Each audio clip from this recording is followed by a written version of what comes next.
So, Smackdown happened last night, and we got more matches announced for WrestleMania, with Gunther finally having his championship match announced, as the Intercontinental Champion will collide in a triple threat against Drew McIntyre and Sheamus, after the singles match between McIntyre and Sheamus ended in a non-finish, thanks to interference from the Imperium.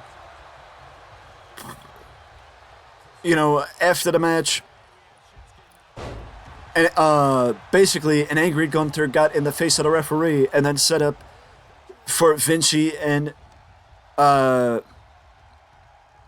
Kaiser to get involved in the match and attack Sheamus and Drew McIntyre, which led to the double disqualification. And then Adam Pearce came on the Titantron and announced or questioned if Gunther really did not want to fight two people at WrestleMania, and then announced the triple threat match that had been rumored since February for the Intercontinental Championship at WrestleMania, Gunther against Sheamus and Drew McIntyre, which should be one of the matches of the night, on whatever night it does end up on, because the two men, Gunther and Sheamus, had a belter of a match back at Clash at the Castle, 5 stars from Dave Meltzer.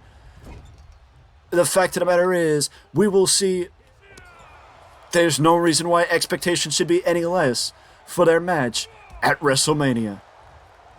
And I, for one, am very much looking forward to the Intercontinental Championship to be spotlighted in a major way at WrestleMania, and also the possibility that Gunther may actually lose the Intercontinental Championship at WrestleMania.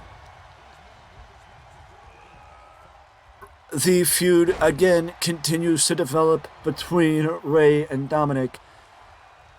I remember when I first started watching, like the inside wrestling videos, where, the shoot interviews. That's the word.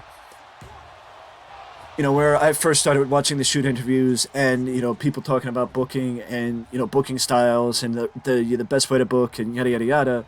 I remember, I believe it was either Kevin Sullivan or J.J. Dillon that said, if you put the same level of hype on all the matches, then none of the matches will actually be hyped up. Because if the people are supposed to believe that every match is on the same level, then no match will be on a higher level, so not every match needs the same amount of hype. And that's why WWE has given different levels of hype to Rhea versus Charlotte, to Rhea versus Charlotte, to Dominic versus Ray, and that's why I said the last time we spoke about Dominic and Ray that this match would not likely be announced until the weekend before WrestleMania, meaning either the Raw or the Smackdown prior to WrestleMania.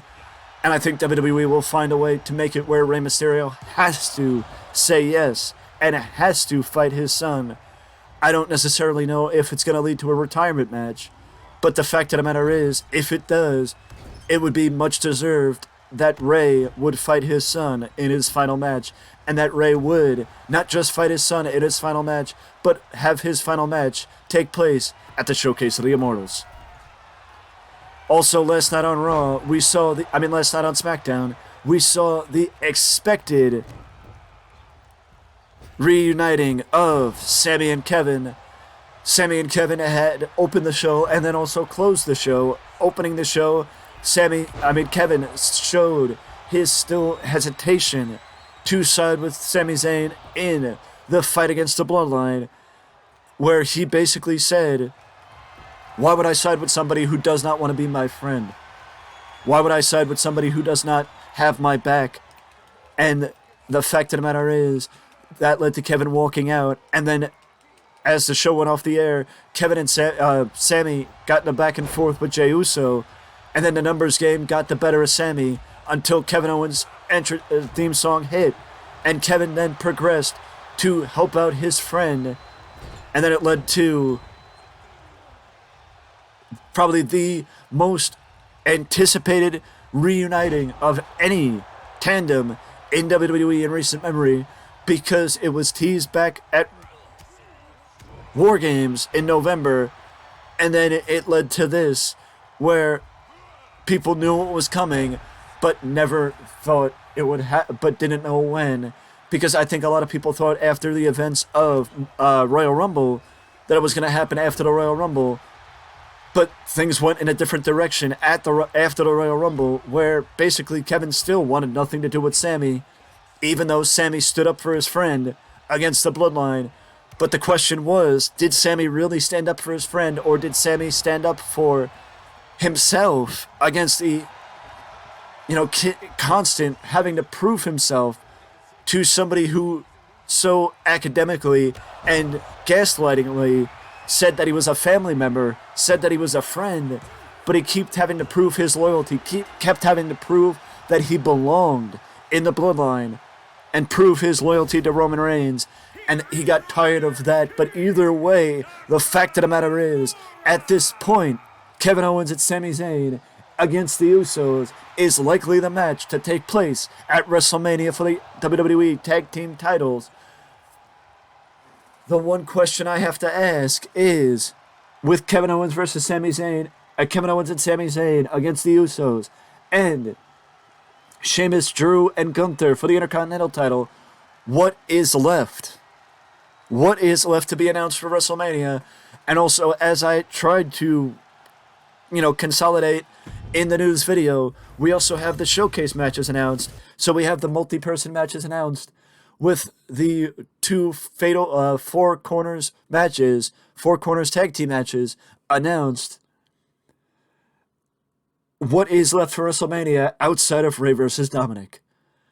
I guess we will find out in the coming weeks, as we are now officially, as of today, March 18th, we are officially 2 weeks away from the Showcase of the Immortals, and if the excitement from everyone is not at an apex, is not at the apex yet, it should be getting to the apex soon enough, because this time next week, it will be 7 days before the most anticipated match, the most anticipated card in wrestling, because there are big shows, and then there is WrestleMania. Nothing on the calendar year is on the level of WrestleMania, and as I've said in previous videos, the fun doesn't start on April 1st. The fun starts on March 30th with the joint show between Impact Wrestling and New Japan, the multiverse of matches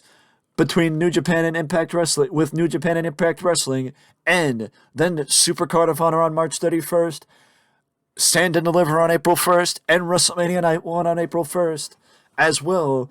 The fun starts on March 30th and continues through until pretty much April 7th, the following week. So it's a week full of fun and constant news, action, and the one weekend out of the year where everyone puts aside their differences and is just happy to be a wrestling fan.